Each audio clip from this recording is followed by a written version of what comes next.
আসসালামু আলাইকুম। Captain Cox বেসরি থেকে সবাইকে স্বাগত জানাচ্ছি। আজ ৮ই ডিসেম্বর দুপুর ২টো বাজে, ২০২৫ সাল। মেরিন ড্রাইভের পাশে আমাদের যে প্রজেক্ট, সেই প্রজেক্টের এখানে যেই প্লটটি দেখতে পাচ্ছি, এটি দুটো প্লট আর কি।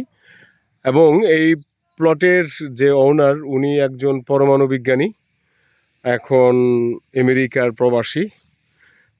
যাই হোক, পরের এখানে দুটো প্লট, এখানে এই প্লট দুটোতে একটা রিসোর্টের কাজের আজকে নাম ফলক আমরা স্থাপন করছি। এখানে নূর মোহাম্মদ রয়েছে, ও এলাকার একজন সফল একজন কন্ট্রাক্টর। তো যাই হোক, এই যে এখানে আছে যে নাম ফলকটা, সেই ঢাকা থেকে আমাদেরই 88-এর বন্ধু রনি, সে বিমানে করে নিয়ে এসছে। রনিকে অসংখ্য ধন্যবাদ। এর সাথে রনির স্মৃতি জড়িয়ে আছে। তো royal blue Horizon resort, plot G6, G7, মৌজা বড়ডেল, দাগ 2299, জমির পরিমাণ 10 শতক, ক্যাপ্টেন কক্স বে সিটি, বড়ডেল, টেকনাফ, কক্সবাজার। তো এখানে ছোট হোক আর বড় হোক, যে কোনো কাজেরই একটা কর্মযজ্ঞ রয়েছে।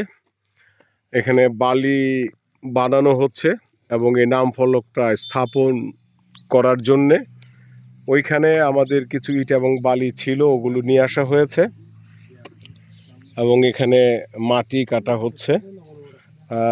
পানি এখানে আসলে একটা কষ্টকর বিষয়, এটা অনেক দূর থেকে আনতে হয়। পানিটা নিয়ে আসা হয়েছে অনেক দূর থেকে পরিবহন করে। তো যাই হোক, এটা হচ্ছে এই পানি আর কি। পানি আর কোত্থেকে আনছস?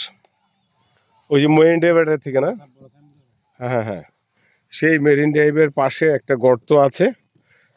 গর্তে ড্রাইসের মধ্যে, গর্তটা একটু বড় সড়ো, এই গর্তে ড্রাইসের মধ্যেও পানি থাকে আর কি।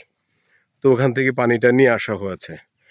আমরা আশা করছি ঘন্টা ২-৩ মধ্যে ইনশাল্লাহ এই নাম ফলকটি স্থাপন করতে পারবো। যাই হোক, আজকের এই চমৎকার সময়ে সবাইকে অসংখ্য ধন্যবাদ জানাচ্ছি। আর এগুলো সব ব্যবস্থা করেছে ঢাকা থেকে আব্দুল করিম রিপন। আমাদের যে রয়্যাল সিটি রয়েছে ঢাকার কেরানীগঞ্জে, এবং একই সঙ্গে এখানে আমাদের রয়েছে রয়্যাল ব্লু হরাইজন রিসোর্ট, যার আজকে আমরা নাম ফলক ইনশাল্লাহ স্থাপন করছি। সবাইকে অসংখ্য ধন্যবাদ এবং দোয়ার প্রত্যাশী। আসসালামু আলাইকুম।